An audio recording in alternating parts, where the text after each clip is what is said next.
So, LeBron James is Sports Illustrated's Sportsman of the Year, and joining us now is the president of the Miami Heat, the man who brought LeBron to South Beach, Pat Riley. The story in Sports Illustrated opens with a reference to you calling LeBron BOAT, which is an acronym for Best of All Time. Now, you coached Magic. Right. You went against Michael Jordan and Larry Bird. You played with Kareem Abdul-Jabbar. Is he the best of all time? Man, you just had to hit me with that, didn't you? Right out of the chute, you had to hit me with that. That's all I got. Yes, B-O-A-T.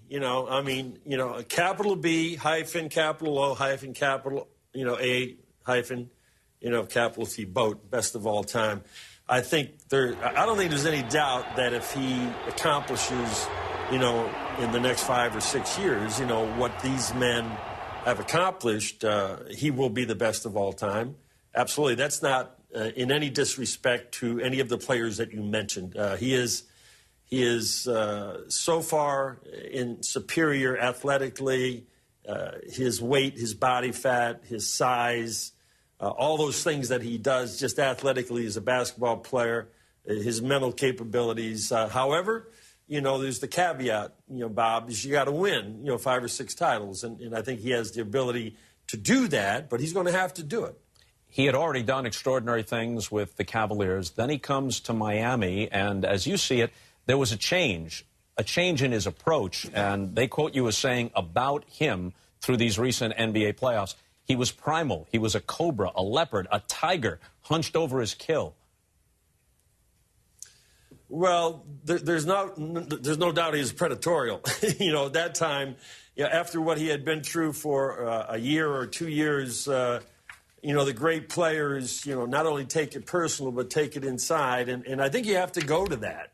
You have to go to that competitive edge, as a great, great player when everybody, is attacking you. But I think the one thing that was different, unlike in Cleveland, 7 or 8 years, a little bit like Michael Jordan, 7 or 8 years in a town, winning 60 games, a year with good players in a great organization, but he didn't win a title, and he wasn't really blamed for it. It was always he didn't have enough, or there wasn't a point guard, or he didn't have a center or a power forward.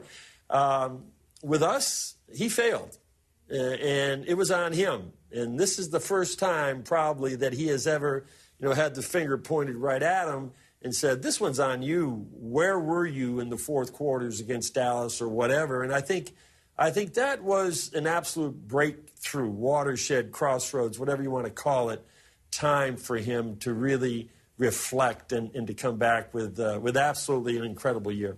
This last U.S. Olympic basketball team was obviously a very strong group, and it sparked some conversation as to how they would have done against the original Dream Team from 1992. What do you think? Listen, I think this team probably would have ran him right off the court. There was only one player really on that team in 92 that had the attitude, in the Olympics, and that was Michael Jordan. Also, he was right in his prime. There were a few other players. I think Magic was sort of he was at the end of it, and Larry was at the end of it.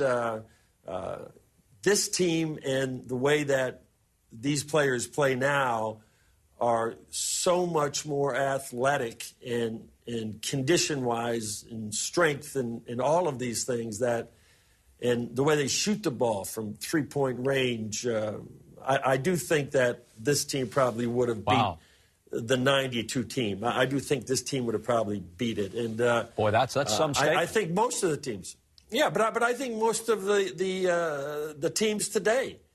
We argue about this all the time. Kobe used to always argue about, with Magic, who was going to, be the best. Could this team, Phil Jackson's team, beat the team in the 80s? I think that's a different story. I think the team of the 80s was right next to the Boston Celtics in the 60s, the greatest team ever. Last thing, Pat, you're one of the more restive people that I've ever met in sports, and obviously you're still competitive. But now you've got 5 championships as a coach, another as an executive. You just missed one with perhaps an undermanned Knicks team in 1994. That's a whole lifetime of accomplishment. Has some of the fire been kind of tamped down? Are you more at peace with yourself now? Obviously more contented. Yeah, that's the word, contented. The fire to coach. You know, when you become a coach, you are a 24/7, 365-day-a-year animal. Yeah, I mean, you're in the office, you're worrying about everything. You're fretting over lineups and losses. It's just the way it is. It's the way I did it. I missed a lot in my life. If I ever had to do it over again, I think I would have done it differently. You know, I was a present, absent-minded father and husband. Thank God I had a great wife, like Chris, who's been with me for 42 years, who understood that. My children, grew up and, I missed parties, I missed, recitals, all of those things, that if I ever had to do it over again, I would have done it differently. But you don't know that until after.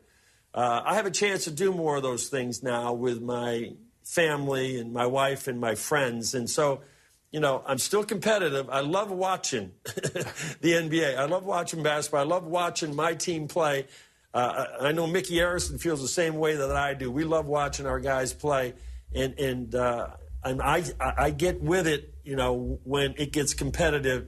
If I can't get out there, I'm right there with them in spirit. And so, Coach and I talk every day. Coach Spo and I talk every day about a lot of things. And I think while I'm still competitive and there's some fire there, there's not the same kind of fire that you need to have when you're coaching, 120 games a year. It just takes so much out of you. Pat, thanks a lot for taking the time. Happy holidays. You got it, buddy.